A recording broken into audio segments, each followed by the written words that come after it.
બોલો. ધીરુભાઈ વાઘેલા, ધીરુભાઈ ગણેશભાઈ વાઘેલાની પેઢીએથી હું આ વિડીયો કરું છું કે ભાઈ જે અમારું હવેલું મુના લાલા લઈને 2 વખત કાઢપણું કાઢ્યું, તો અમે રવજીભાઈ ડાયાભાઈની ઓળખાણે દીકરી લીધેલ હતી કે ભાઈ જો કાંઈ થાય તો જવાબદારી તારી છે. તો અમે દીકરી લઈ, તો અમને દીકરી લેતા 3 વર્ષની બોલી કરી. 3 વર્ષમાં 2 વર્ષ થયા તો 1 વર્ષની મલપા 2 વખત કાઢપણું કાઢી ગયો.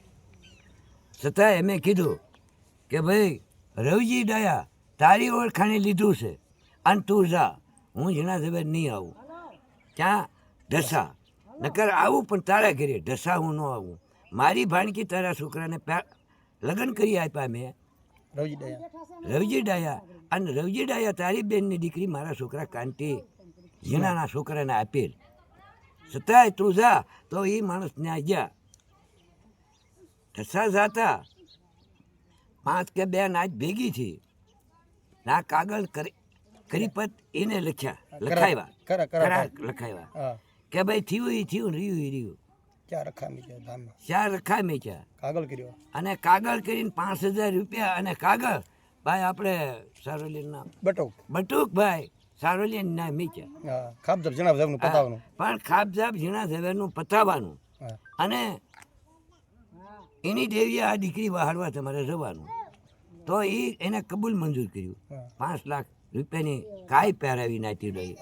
છતાંય લઈને ભાગીને મારું હવેલું એને મારી નાખ્યું. અને ઢસાની બજારમાં સાયકલ લઈને દીકરીને બોલાવી ગયો સીમાડે. હવે સીમાડે એને દવા પાઈ હોય તો એને ખબર છે, અને એને હાથે પીધી હોય તો એને ખબર છે.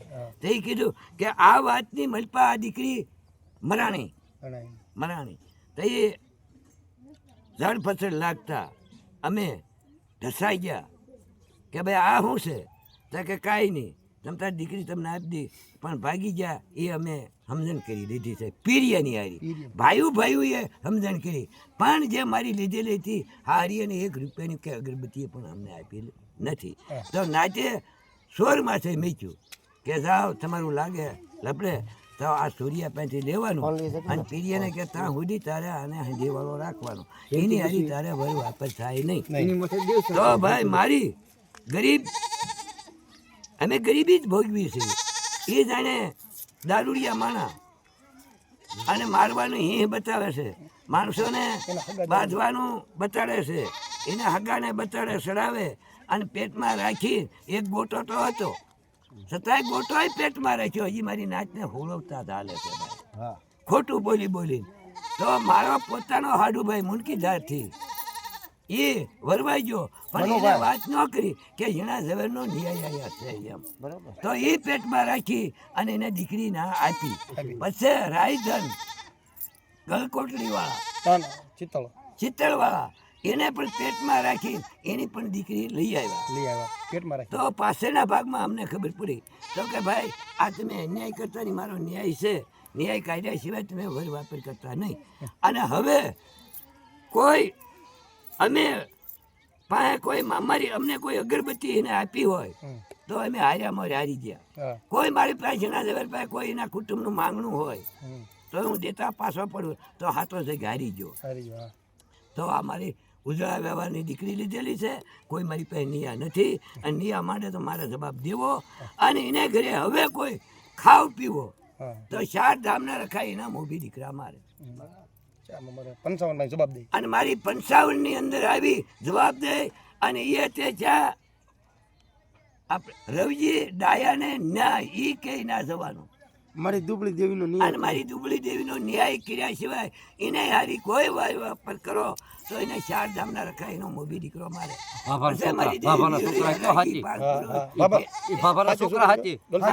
દલપત બાબાના છોકરા હાચે છે, એ હાચે ગુનેગારને ટેકો આપે છે અને આ સમાધાન થવા દેતા નથી.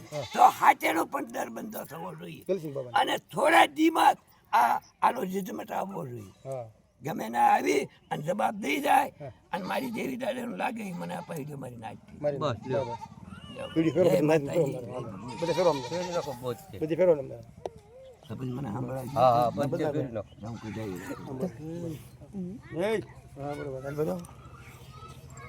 બસ